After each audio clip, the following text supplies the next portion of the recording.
जय हिंद दोस्तों। आज की वीडियो बहुत ज्यादा इंटरेस्टिंग होने वाली है क्योंकि आज जिस चैप्टर के बारे में हम डिस्कस करने वाले हैं उसका नाम क्या है? स्टाफिंग। यस, ये चैप्टर स्टाफिंग का जो है इसका पार्ट 1 हम बनाने जा रहे हैं दोस्तों। और अगर आप हमारे चैनल पे नए हैं और अभी तक आपने चैनल सब्सक्राइब नहीं किया है तो फटाफट चैनल को सब्सक्राइब कर दें, बेल आइकन को दबा दें ताकि कोई भी नोटिफिकेशन आपको एजुकेशन से या फिर जीके से रिलेटेड हो दोस्तों टाइम टू टाइम आप लोगों तक मिलती रहे। तो आइए दोस्तों अब स्टाफिंग कर लेते हैं। जैसे ही स्टाफिंग हम कहते हैं हमारे दिमाग में एक बात खटकती है, स्टाफ।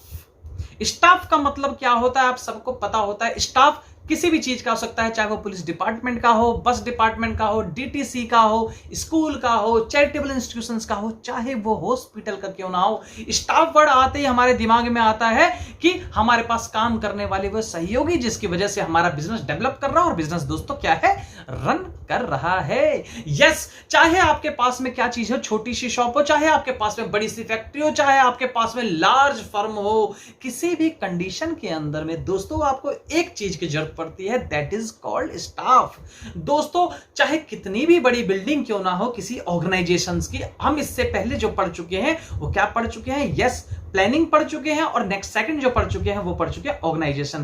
प्लानिंग का मतलब बताया था what to do and how to do, and organisation का मतलब आपको बताया गया था कि ऑर्गेनाइजेशन वो संस्था होती है, वो एस्टेब्लिशमेंट होती है जहां पे आप बैठ के क्या करते हो, बिजनेस वर्क करते हो। अब जो थर्ड पार्ट आता है उसका नाम है स्टाफिंग। Yes, staff. आपके पास में बिग ऑर्गेनाइजेशन है लेकिन आपके पास में स्टाफ नहीं है वर्किंग के लिए, काम करने के लिए, तो क्या आपकी ऑर्गेनाइजेशन चलेगी? नो, बिल्कुल नहीं चलेगी। क्योंकि किसी भी बिजनेस का बड़े होने में सबसे बड़ा जो सहयोग होता है, कंट्रीब्यूशन होता है, वह सिर्फ स्टाफ का होता है। और इसके अंदर में बहुत ही विटल रोल प्ले करता है कौन? मैनेजमेंट। मैनेजमेंट का और स्टाफ का विटल रोल प्ले होता है। दोनों के बीच में बेस्ट कॉम्बिनेशन ही किसी भी ऑर्गेनाइजेशन को बहुत ही ऊपर लेकर जाती है और किसी भी ऑर्गेनाइजेशन को क्या करती है, डिमिनिश भी करने में काम आती है। दोनों के दोनों डिपेंड करता है किसके ऊपर में? स्टाफ के ऊपर में।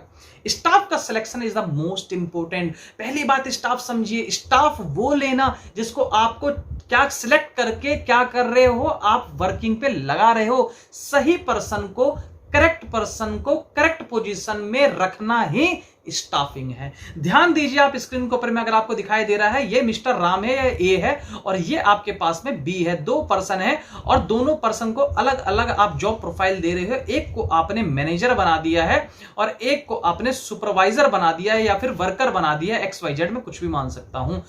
बी को जो नॉलेज है वर्कर वाली है और ए को जो नॉलेज है मैनेजर वाली है। तो जिसको मैनेजर की नॉलेज है उसको आप मैनेजर ही बनाएंगे। मतलब right person to right job, मतलब सही पर्सन को सही जॉब देना ही स्टाफिंग कहलाता है। दोस्तों आइए अब फटाफट इसकी क्या मीनिंग और थ्योरी पढ़ लेते हैं। Meaning, staffing means putting people to jobs. लोगों को काम पे लगाना ही स्टाफिंग कहलाता है। वाह, बिल्कुल सिंपल। इट बिगिंस, ये कैसे बिगिन होता है? With the human resource. Human resource क्या है? हर चीज रिसोर्सेज है, संसाधन है, चीजें हैं, इसमें से सबसे इंपॉर्टेंट है ह्यूमन रिसोर्स। ह्यूमन रिसोर्स ही स्टाफिंग है क्योंकि ये एक ह्यूमन बीइंग है, तो ह्यूमन रिसोर्स क्या है? स्टाफिंग है। Planning and includes different other function like that recruitment, selection, training, development, promotion and performance appraisal of workforce.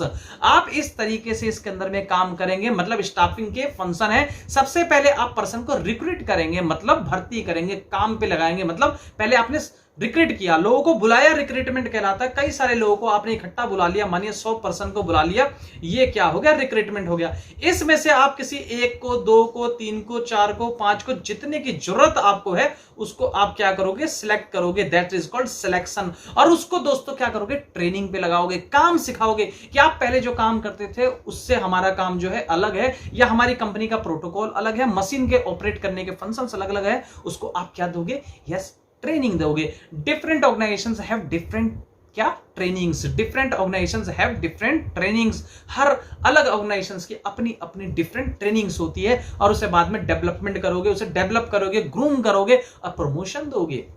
बताओगे कि अगर आप अच्छा काम करोगे तो आपका प्रमोशन होगा, अप्रेजल मिलेगा, पैसे मिलेंगे, मॉनेटरी और नॉन मॉनेटरी दोनों तरीके से आपकी सेवा करी जाएगी। आप जब उसको बताओगे तो आपके ऑर्गेनाइजेशन के अंदर बहुत अच्छा काम करने वाला है। दोस्तों आइए, ये हो गया हमारा प्रोसेस ऑफ स्टाफिंग। स्टाफिंग क्या है? मतलब स्टाफिंग का मतलब क्या बता दिया आप लोगों को? पुटिंग पीपल टू जॉब्स, लोगों का काम पे लगाना ही दोस्तों स्टाफिंग कहलाता है और कुछ भी तो नहीं है। दोस्तों चलते हैं नेक्स्ट स्लाइड पे, आपको दिखाई दे रहा होगा स्टाफिंग, यहां पे लाइन लगी पड़ी है लोगों की, जॉब दो जॉब दो जॉब दो जॉब दो, और इसमें से आपने किसी एक पर्सन को सिलेक्ट कर लिया। यही तो दोस्तों स्टाफिंग है। आपको चुनना पड़ेगा इसमें से कौन सा बेस्ट आपका स्टाफ है। जो आपका बेस्ट स्टाफ होगा वही स्टाफिंग का प्रोसेस कहलाएगा।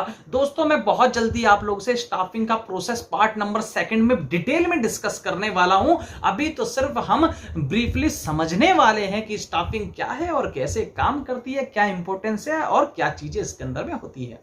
ध्यान देंगे आपको, ये आपका हो गया मैनेजर साहब। मैनेजर साहब ने क्या किया, यहां से किसी एक बंदे को सिलेक्ट कर लिया। ये राइट पर्सन, राइट का मतलब ग्रीन टिक लगा पड़ा है, मतलब सिलेक्ट कर लिया। इसमें से किसी एक पर्सन को सिलेक्ट करना ही स्टाफिंग कहलाएगा। नेक्स्ट चलते हैं, need and importance of staffing. क्या जरूरत है, क्यों जरूरत है स्टाफिंग की, क्या स्टाफिंग करना जरूरी है, क्या स्टाफ का होना जरूरी है? यस, बिना स्टाफ के, बिना ह्यूमन रिसोर्स के, आपको बताया मैंने ये कौन है भाई, ये कौन है स्टाफ। यस, ये ह्यूमन रिसोर्स है। बिना ह्यूमन रिसोर्सेज के आप कुछ भी नहीं कर सकते। बिना स्टाफ के कोई ऑर्गेनाइजेशन कुछ भी नहीं कर सकता। Staff is the most important, क्या है, staff is the most important part in any organisation. Its play vital role, ये सबसे इंपोर्टेंट रोल प्ले करता है किसी भी ऑर्गेनाइजेशन के अंदर में। दोस्तों आइए पॉइंट नंबर 1 पढ़ लेते हैं, जो आपकी स्क्रीन पे इस प्रकार है। ऑब्टेनिंग कॉम्पिटेंट पर्सनल्स, ये क्या करता है, ऑब्टेन करता है, छांटता है लोगों को, उन लोगों को जो कॉम्पिटेंट है, जो क्या चीज है, बेस्ट बंदे हैं, उनको क्या करता है, छांटने का काम करता है। मतलब किस लिए जरूरत पड़ती है, proper staffing helps in discovering and obtaining competent personal for various job. Staffing का काम होता है डिस्कवर करना, ढूंढना उन लोगों को जो बेस्ट हैं, ताकि उनको बेस्ट क्या जॉब्स पे हम पुट कर सके, मतलब जॉब पे लगा सकें।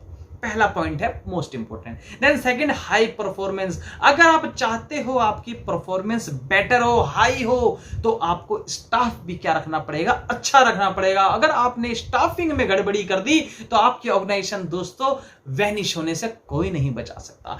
किसी भी ऑर्गेनाइजेशन का बड़ा और छोटा होना उसके स्टाफ के ऊपर में डिपेंड करता है। जो मैनेजमेंट अपने स्टाफ को, जो मैनेजमेंट अपने बेस्ट स्टाफ को अपने हाथ से खो देता है, वह मैनेजमेंट बहुत ही जल्दी खत्म होने के कगार पे आ जाता है। क्योंकि बेस्ट स्टाफ का सिलेक्शन मोस्ट इंपोर्टेंट है, और उससे भी ज्यादा इंपोर्टेंट है उसे रिटेन करना। आप सिलेक्ट कर लेते हो कोई इशू नहीं, इट्स इजी टास्क। आप किसी को सिलेक्ट कर लेते हो, बहुत इजी टास्क है, बट उसे रिटेन करना अपने पास में, संभाल के रखना अपने पास में, इट्स टू डिफिकल्ट। यही हमको क्या सिखाता है, स्टाफिंग में सिखाता है दोस्तों। Then third point, continuous growth. अगर आपको चाहिए कि आपकी फर्म के अंदर में ग्रोथ जो है कॉन्टिन्यूअस हो, जो आप बिजनेस कर रहे हो वो कॉन्टिन्यूटी हो, उसके अंदर प्रॉफिट कॉन्टिन्यूटी हो, तो आपके लिए स्टाफ भी वही रखना पड़ेगा जो आपका ओल्ड स्टाफ है, और उसे कंटिन्यू करके रखना पड़ेगा दोस्तों। This is the most important. क्या लिखा है, proper staffing ensure the continuous survival and growth of enterprises. किसी भी इंटरप्राइजेस की ग्रोथ के अंदर में, सर्वाइवल के अंदर में, सर्वाइवल एंड ग्रोथ के अंदर में मोस्ट इंपोर्टेंट रोल कौन प्ले करता है, तो यस, स्टाफिंग प्ले करता है। फिर कहता है optimum utilisation of human resources. जिस तरीके से आप संसाधन का, रॉ मटेरियल का और चीजों का अच्छे से अच्छा इस्तेमाल करते हैं, उसी तरीके से आपको स्टाफ का भी इस्तेमाल अच्छे से अच्छा करना है। That is called optimum utilisation of resources. Optimum utilisation of human resources, मतलब ह्यूमन रिसोर्सेज का बहुत ही अच्छा इस्तेमाल करना ही स्टाफिंग के अंदर में आता है। Then fifth point, improve job satisfaction. कहीं पे भी आप जॉब कर रहे हो, आप मैनेजमेंट के पार्ट्स हो, आप चाहते हो किसी को सेटिस्फाइड करना, आप सेटिस्फाइड जब तक नहीं करोगे तब तक आपका स्टाफ आप तक नहीं रहेगा। इसका मतलब क्या चाहिए, स्टाफ को रिटेन करने के लिए आपको उसको सेटिस्फाइड करना पड़ेगा, वो चाहे मॉनेटरी हो चाहे नॉन मॉनेटरी हो। ये वर्ड 2 बार आया है जिसके बारे में आपको थोड़ी सी कंफ्यूजन हो सकती है। मॉनेटरी मींस पैसों से, और नॉन मॉनेटरी का मतलब पैसों से नहीं, बिना पैसों के। जिस तरीके से अगर कोई वुमेन जो है वो जॉब कर रही है किसी प्रोफाइल के अंदर में, तो वह क्या चाहती है, वह चाहती है अपनी सेफ्टी। अगर उसको सेफ्टी नहीं मिलती है तो वह वहां जॉब नहीं करेगी, क्योंकि उसका मेन मोटो क्या चीज है, वो पैसा कमाना नहीं है। क्या चीज है? मॉनिटरी नहीं है, नॉन मॉनिटरी है। नॉन मॉनिटरी, नॉन मॉनिटरी का मतलब क्या हो गया? उसका मेन काम पैसा कमाना नहीं है, उसका काम क्या है? पैसे के साथ में सेफ्टी को भी वो प्रेफरेंस देगी। तो मैनेजमेंट को ये देखना कि आपके पास जो एम्प्लॉय है उसको सेटिस्फैक्शन जो है वो प्रॉपर मिल रही है या फिर प्रॉपर नहीं मिल रही है। दोस्तों आई थिंक आप लोगों को क्या चीजें स्टाफिंग की इंपॉर्टेंस और नीड समझ में आ चुकी होगी। आप लोगों को मैं बिल्कुल क्लियर कर चुका हूं, किसी भी बिजनेस को ग्रोथ करने के लिए स्टाफिंग की जरूरत पड़ती है। चाहे कोई एक रेडी वाला हो, चाहे एक बड़ा सा बिजनेस हो, हर बिजनेस में एक चीज की जरूरत पड़ती है, वो क्या है? यस, स्टाफिंग की। चाहे कोई भी बिजनेस हो, वहां स्टाफ चाहिए ही चाहिए। भैया अगर राशन की दुकान में भी आप बैठ रहे हो तो आप उसमें भी देखोगे उसके अंदर में स्टाफिंग तो चाहिए ही चाहिए। एक छोटू जरूर होता है जो कि सामान को निकालता है। यस, ये इलीगल है क्या 14 साल से कम के बच्चों को काम करवाना, बट आप इंडिया में कहीं पे भी जाके देखोगे तो छोटे बच्चे ही आपको काम करते नजर आएंगे। क्या करें, हमारा देश है, इसमें हर चीज चलती ही रहती है। लेकिन हम लोगों को क्या करना चाहिए? नियम का पालन जरूर करना चाहिए, मोस्ट इंपोर्टेंट रोल होता है। तो ध्यान दीजिए दोस्तों कि इसके अंदर में क्या चीज है कि आप कहीं भी बिजनेस में जाओगे तो वहां आपको दिखाई देगा कि छोटे छोटे बिजनेस के अंदर में भी आप लोगों को स्टाफिंग जरूर होती है। अगर मैं राशन की दुकान या फिर दूध की दुकान पर बात करता हूं तो वहां पर भी छोटे बच्चे होते हैं एज ए स्टाफ की तरह, और एक गल्ले पे लाला जी बैठे होते हैं जो कि आमतौर पर बैठे ही होते हैं, वो कैश गिन रहे होते हैं। इसका मतलब क्या है कि वहां पर भी स्टाफिंग की जरूरत पड़ती है। आप कहीं भी चले जाइए दोस्तों, आप लोगों को स्टाफिंग मिलेगी ही मिलेगी जरूर। कोई ऐसा बिजनेस होता है जिसमें एक आध बंदे की जरूरत पड़ती है, वरना तो हर बिजनेस को इंप्रूव करने के लिए, ग्रोथ करने के लिए स्टाफिंग की जरूरत पड़ती ही है दोस्तों। तो आप लोगों को आई होप स्टाफिंग के कई सारे पॉइंट समझ में आ चुके होंगे। तो दोस्तों चलते हैं अब नेक्स्ट स्लाइड्स के ऊपर में। दोस्तों नेक्स्ट स्लाइड जो कहता है वह कहता है human resource management. Yes, what is human resource management? Staffing की बात करें और ह्यूमन रिसोर्स ना आए, ऐसा तो हो ही नहीं सकता। यह तो बिल्कुल सिंपल है दोस्तों। ये तो ऐसी बात हुई कि घर में मेहमान आए हैं और आप चाय पानी नहीं पूछ रहे हो। ऐसे इसी तरीके से क्या चीज है कि स्टाफिंग की बात हो और ह्यूमन रिसोर्स रह जाए, ऐसा पॉसिबल ही नहीं है। What is human resource? Human का मतलब इंसान, रिसोर्स का मतलब संसाधन। इंसान भी तो संसाधन है। और क्या है? आपके लिए जिसने उम्र लगा दी, आपके लिए जिसने जी जान लगा दी, आपके लिए जिसने समय लगा दिया, अगर आप उसके बारे में नहीं सोचते हैं तो मैं ये मान के चलता हूं कि पुअर क्या है? ऑर्गेनाइजेशन है या फिर पुअर मैनेजमेंट है। और ऐसा आपको आमतौर पे कई सारे बिजनेस में दिखाई देंगे दोस्तों। और ऐसे बिजनेस कभी भी डेवलप नहीं करते हैं क्योंकि वे अपने स्टाफ को कभी भी खुश नहीं रखते हैं। जिस मैनेजमेंट के अंदर में ये क्वालिटी नहीं है कि वह अपने स्टाफ को सेटिस्फाइड कर सके या अपने स्टाफ को सही तरीके से समझा सके, वह मैनेजमेंट ज्यादा दिन तक दोस्तों कभी नहीं चलती है। और अगर वह चल रही होती है तो लॉस मेकिंग होती है या फिर कॉस्ट टू सेल होती है। क्या होती है कॉस्ट टू सेल? इसका मतलब जो उसकी कॉस्टिंग हुई वही उसकी सेल वैल्यू आती है, प्रॉफिट का मार्जिन बहुत ज्यादा कम होता चला जाता है। This is the important point in this chapter. आइए अब दोस्तों ह्यूमन रिसोर्स के बारे में पढ़ लेते हैं। ह्यूमन रिसोर्स जो आपके स्क्रीन पर साफ दिखाई दे रहा है, एच से ह्यूमन, आर से रिसोर्स और एम से मैनेजमेंट। ह्यूमन रिसोर्स लोगों को मैनेज करना स्टाफिंग के अंदर ही आता है दोस्तों। तो ध्यान दीजिएगा, इसके अंदर में सबसे पहला क्या आया? एम्प्लॉय। यस, वह एम्प्लॉय जो आपके लिए जी जान लगा रहे हैं, वह एम्प्लॉय जो आपके लिए अपनी लाइफ लगा रहे हैं, वह एम्प्लॉय जो आपके लिए अपना प्रीशियस टाइम लगा रहे हैं, वह एम्प्लॉय जिन्होंने अपनी पूरी जवानी आपके फर्म में दे दी, यस, उनके लिए भी ऑर्गेनाइजेशन को सोचना चाहिए। This is the important point. Then second क्या है? एम्प्लॉय को क्या चाहिए? मतलब ह्यूमन रिसोर्स कैसे डेवलप होगा? अगर हम उसको ट्रेनिंग देंगे। आप लोगों ने बैंकिंग सिस्टम में देखा होगा, बैंक के अंदर में, मतलब बैंकिंग सिस्टम के अंदर में या फिर इंश्योरेंस कंपनी के अंदर में हमेशा क्या होती रहती है? ट्रेनिंग्स होती रहती है। क्यों ट्रेनिंग्स होती है? क्या वो पढ़े लिखे नहीं है? नहीं, ऐसी बात नहीं है। ट्रेनिंग उसको क्या करता है? इंप्रूव करता है। जैसे आप लोगों का सेल्स मैनेजर जो है वो क्या कर रहा है? आप लोगों को ट्रेनिंग दे रहा है ताकि आप कैसे इंप्रूव कर सके सेल्स को। जैसे अगर मैं ओप्पो, वीवो, सैमसंग की बात करता हूं, ऐसी कंपनी के बीच में घमासान कंपटीशन है और इस कंपटीशन के लिए ओप्पो और वीवो और आप लोगों के नोकिया कंपनी या सैमसंग कंपनी या फिर एप्पल कंपनी, आईफोन कंपनी मिलके एक दूसरे को क्या कर रही है, कंपटीशन कर रही है। तो सभी मैनेजर्स एक दूसरे को क्या कर रहे हैं, ट्रेनिंग दे रहे हैं, अपने सबऑर्डिनेट्स को, अपने कलीग को ट्रेनिंग दे रहे हैं ताकि वह ज्यादा से ज्यादा सेल्स को कर सकें। This is the important point. क्यों? क्योंकि वह मार्केट में सरवाइव कर सके। मार्केट के अंदर में दो चीज जरूरी है, पहली सर्वाइवल एंड दूसरी प्रॉफिट। पहला तो सर्वाइव करके दिखाओ भाई, जियो तो सही मार्केट में, ऐसा ना हो नोकिया कंपनी की तरह आउट हो जाओ। ऐसा नहीं होना चाहिए, हमेशा डटे रहना चाहिए।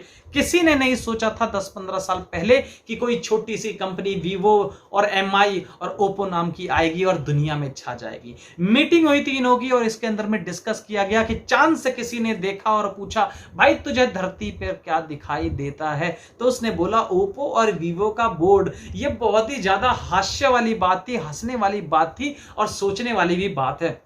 आप इनफैक्ट कहीं चले जाइए, आपको हर जगह इनकी क्या दिखाई देगी, आपको हर जगह इनकी एडवर्टाइजमेंट दिखाई देगी, हर जगह इसका बोर्ड दिखाई देगा। इसने इतनी ज्यादा एडवर्टाइजमेंट करी है कि औरों की मार्केट क्या कर दी, कोलैप्स कर दी और अपनी मार्केट को नीचे से ऊपर उठाया है इन्होंने। किसने? ओप्पो ने, वीवो ने और एमआई ने। आज मार्केट में धूम मचा रहे हैं दोस्तों। और इनके पीछे एक और कंपनी आ रहा है, उसका नाम क्या है? रियलमी। यस, ये भी इनके साथ में ही चल रहा है और क्या कर रहा है मार्केट में, आज धूम मचा रहा है। तो मोस्ट इंपॉर्टेंट पार्ट क्या है, किसी भी ऑर्गेनाइजेशंस को आगे बढ़ाने के लिए अपने स्टाफ को ट्रेनिंग देना बहुत जरूरी है।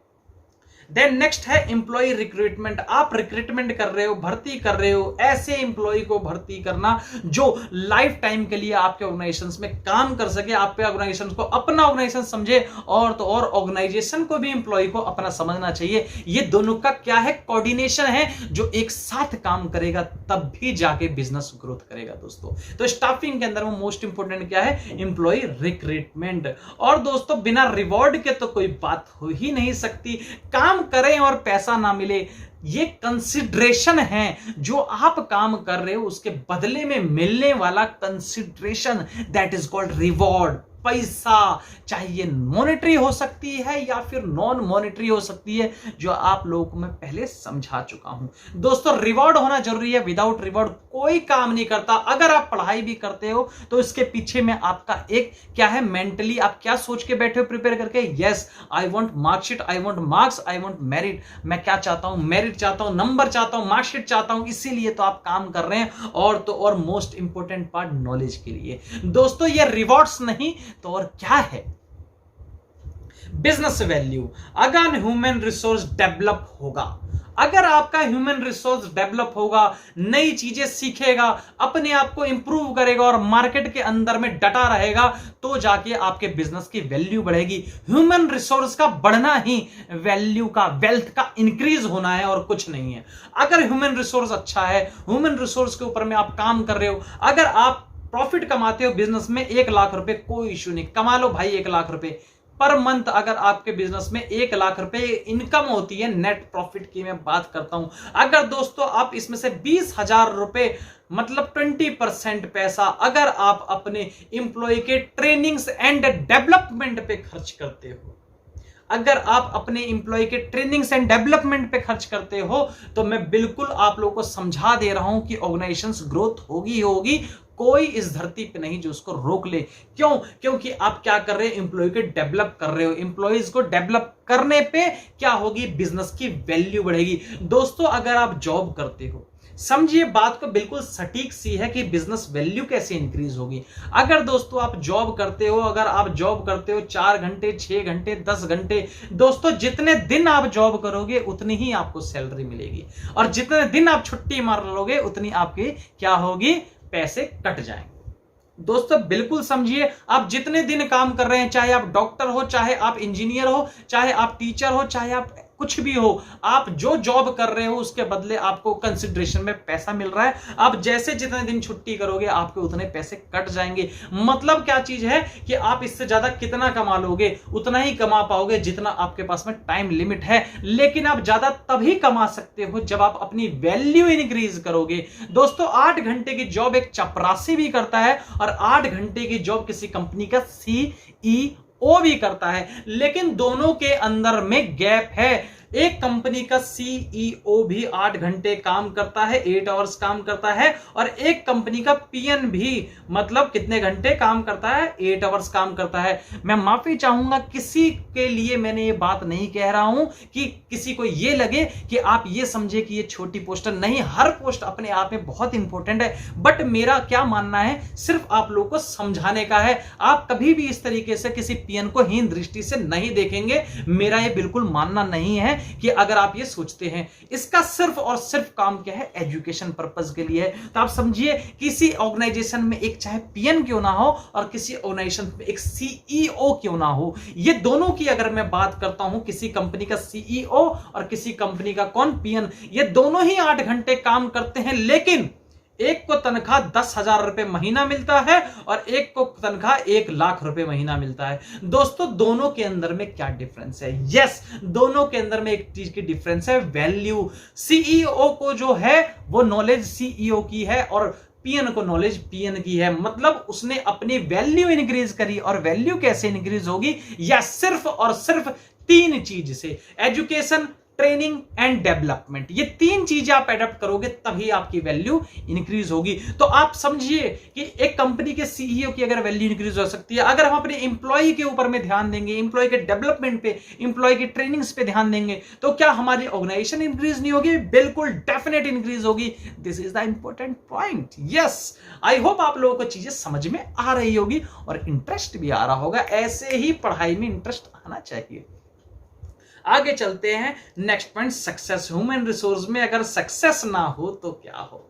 सक्सेस बिना दोस्तों कोई काम नहीं करना चाहता। सारी जिंदगी लोगों ने काम करी है सिर्फ सक्सेस के लिए। कुछ लोगों का मोटो होता है कि भाई अगर मुझे संतुष्टि मिल जाए, सेटिस्फैक्शन मिल जाए, यही सक्सेस है। और कुछ लोगों को लगता है लग्जरी कार और खूब पैसा आ जाए सक्सेस है। ये हर किसी की क्या माइंडसेट अलग अलग होता है। आप खुद सोच सकते हैं कि आप लोग का सक्सेस क्या है। ड्रीम अगर फुलफिल हो जाए तो मैं ये मानता हूं कि वही सक्सेस है।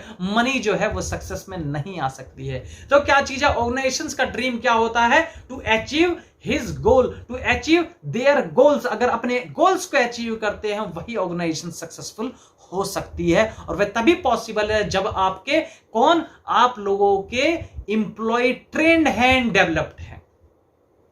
Then last, strategy, objectives. आप लोगों का ऑब्जेक्टिव क्या है, आप लोगों का क्या मोटो है, आप क्या चाहते हैं, इस चीज को भी क्या करना, आप लोग का क्या गोल है, इसको अचीव करना ही क्या कहलाता है? Human resource management. दोस्तों ह्यूमन रिसोर्स मैनेजमेंट के अंदर मैं आप लोगों को ब्रीफ समझा चुका हूं। आप इसके कई सारे पॉइंट्स अब अपने आप करेंगे तो भी आप लोगों को समझ में आने वाला है दोस्तों पूरी तरीके से। नेक्स्ट टॉपिक्स पे चलते हैं, इसी का human resource staffing as a part of human resource management. Staffing कैसे पार्ट है ह्यूमन रिसोर्स का? भाई कैसे पार्ट नहीं है, मुझे बताओ। ह्यूमन रिसोर्स का मतलब हो गया इंसान, ह्यूमन रिसोर्स, और दूसरा स्टाफिंग का मतलब क्या है? स्टाफिंग में हम किसको भर्ती करेंगे? चेयर को नहीं भाई, स्टाफ को, ह्यूमन को, पर्सन को, लाइव को, मतलब लाइवहुड्स को, मतलब इंसान, जिंदा लोगों को। तो आइए फर्स्ट पॉइंट्स पे आते हैं। Function which all the managers have to perform. ये एक ऐसा फंक्शन होता है which all the managers have to perform as all the managers directly deal with the people. ये इस टाइप से होता है कि सारे मैनेजर्स परफॉर्म करते हैं और सारे के सारे मैनेजर डील करते हैं किससे? लोगों से। और लोग कौन है? यस, लोग ही तो ह्यूमन रिसोर्स है। और क्या है दोस्तों? जैसे दिमाग में आता है HR वैसे ही आता है human resource. Human resource, yes, HR सारे काम करता है किसी कंपनी के, कौन किसकी सैलरी कितनी होगी, कैसी होगी, क्या रिक्रूटमेंट होगा, क्या सैलरी पैकेज होगी, क्या इसका PF होगा, ग्रेजुटी होगा, ESI होगा, सारी चीजें डिस्कस कौन करता है दोस्तों? यस, HR डिपार्टमेंट करता है, जो कि बड़ी ऑर्गेनाइजेशन में आपको दोस्तों देखने को मिलेगी। छोटे में जाओगे तो गायब मिलेगी, क्योंकि सिलेक्टेड एक बंदा होता है, वही सारे काम कर रहा होता है। Then second, staffing refers to this kind of role played by all managers in small organisation. Staffing क्या करता है, बहुत ही इंपॉर्टेंट रोल प्ले करता है किसी ऑर्गेनाइजेशंस में हर लेवल के मैनेजर्स के लिए। All organizations grow and number of people employed increase. A separate department called human resource department. किसी भी ऑर्गेनाइजेशंस के अंदर में एक अलग से डिपार्टमेंट होता है जो मैंने आपको बताया, जिसे आप कहते हैं ह्यूमन रिसोर्स डिपार्टमेंट। इसका काम क्या होता है, लोगों को रिक्रूट करना, काम पे लगाना, भर्ती करना, समझाना और उसे कोई दिक्कत हो तो उसे सेटल करना। ये किसका काम होता है, ह्यूमन रिसोर्स डिपार्टमेंट का। हाँ जी दोस्तों, आगे क्या कर रखा है, इनफैक्ट इजली डेफिनेशंस, मतलब बहुत ही अर्लियर डेफिनेशंस क्या दे रखा है। In fact earlier definition of staffing focused only hiring people, मतलब क्या, हायरिंग करना पीपल को, मतलब लोगों को काम पे लगाना फॉर द वेकेंट पोजीशन। जो भी पोजीशन खाली है उसके अंदर में लोगों को काम पे लगाना ही दोस्तों स्टाफिंग का मेन रोल प्ले करता है दोस्तों। तो स्टाफिंग क्या, ह्यूमन रिसोर्सेज और स्टाफिंग के बारे में दोस्तों अब हम बहुत सारी चीजें पढ़ चुके हैं और आई होप दोस्तों आप इसके अंदर में कई सारे सम करने वाले हो। दोस्तों नेक्स्ट स्लाइड्स क्या है, staffing process. Yes, what is staffing process, इसके बारे में ब्रीफ एक्सप्लेन आप लोगों को पार्ट सेकंड में करने वाला हूं दोस्तों इसके। और इसके अंदर में दोस्तों टोटल 8 मिनट में नॉर्मली आप लोगों को चाहूं तो समझा सकता हूं। जैसे आप लोगों को मैन पावर प्लानिंग, पहले ही प्लानिंग करके देखना कि कितने बंदों की जरूरत है, जितने बंदों की जरूरत है उतने बंदों को आपको लेना। देन सेकंड पॉइंट है रिक्रूटमेंट, बहुत सारे लोगों को भर्ती के लिए बुला लिया, मतलब 100 पर्सन को आपने बुला लिया, इसमें से कुछ सिलेक्टेड बंदे, 4 बंदे आपने दोस्तों सिलेक्ट कर लिए लेंस लगा के या ढूंढ के या अपना दिमाग लगा के या फिर इंटरव्यू लेके। देन दोस्तों उसका क्या किया, प्लेसमेंट, उसे काम पे लगाया, ये मशीन लगा दिया, काम पे ट्रेनिंग करी, डेवलपमेंट करी उसकी, और रेम्युनरेशन, ये सैलरी की तो बात करनी ही पड़ेगी, विदाउट सैलरी तो कुछ भी नहीं होने वाला। देन परफॉर्मेंस अप्रेजल, और उसको समझाया कि अगर आप काम अच्छे तरीके से करोगे तो आप बहुत आगे, बहुत ही ऊपर सीट पे बैठने वाले हो। एंड प्रमोशंस एंड ट्रांसफर, उनको क्या करना, प्रमोट करना और ट्रांसफर करना, नई पोजीशन पे भी स्टाफिंग का प्रोसेस होता है दोस्तों ये पार्ट 2 के अंदर हम ब्रीफ में डिस्कस करने वाले हैं। अभी तो मैंने आपको थोड़ा थोड़ा समझा दिया है दोस्तों। अगर आपने अभी तक हमारा चैनल सब्सक्राइब नहीं किया है तो सब्सक्राइब करें, अपने दोस्तों को ज्यादा से ज्यादा शेयर करें, ताकि हम आप लोगों के लिए ऐसे ही वीडियो हमेशा बनाते रहें दोस्तों। और अभी तक आप हमारे साथ पूरी वीडियो में बने रहे, इसलिए आप लोगों का बहुत बहुत धन्यवाद। जय हिंद, जय भारत।